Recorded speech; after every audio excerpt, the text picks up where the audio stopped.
এমপিওভুক্ত প্রতিষ্ঠানের ইএফটিতে বিল নিয়ে জরুরি নির্দেশনা।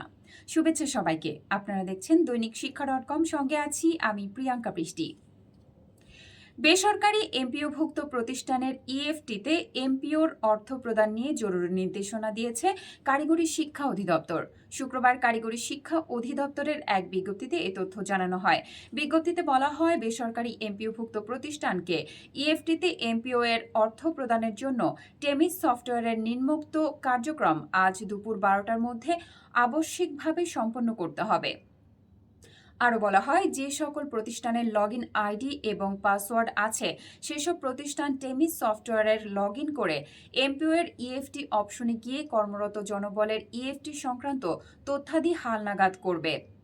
যে সকল প্রতিষ্ঠানের লগইন আইডি এবং পাসওয়ার্ড নাই সেসব প্রতিষ্ঠান এই নোটিশের সাথে সংযুক্ত ইনস্টিটিউট রেজিস্ট্রেশন ফর্ম ফর টেমিস সফটওয়্যার DTA ফর্মটি পূরণ করে 019482480885 অথবা 0172288933 নম্বরে হোয়াটসঅ্যাপের প্রেরণ করবে।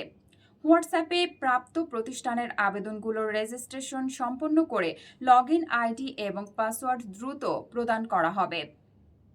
প্রতিষ্ঠান সমূহকে লগইন আইডি এবং পাসওয়ার্ড পাওয়ার পরে 1 নং নির্দেশনা অনুসরণ করতে হবে। সেক্ষেত্রে জনবলের তথ্যাদি পূরণ করে সেন্ড টু RDO বাটনে ক্লিক করবে। তবে যেসব প্রতিষ্ঠান উপরের নির্দেশনা অনুসরণে ব্যর্থ হবে, মার্চ মাস থেকে তাদের এমপিও শিটের মাধ্যমে বেতন ভাতা প্রদান বন্ধ থাকবে বলেও বিজ্ঞপ্তিতে বলা হয়েছে। দৈনিক শিক্ষা.com এর ইউটিউব চ্যানেলটি সাবস্ক্রাইব করতে ভুলবেন না। ধন্যবাদ।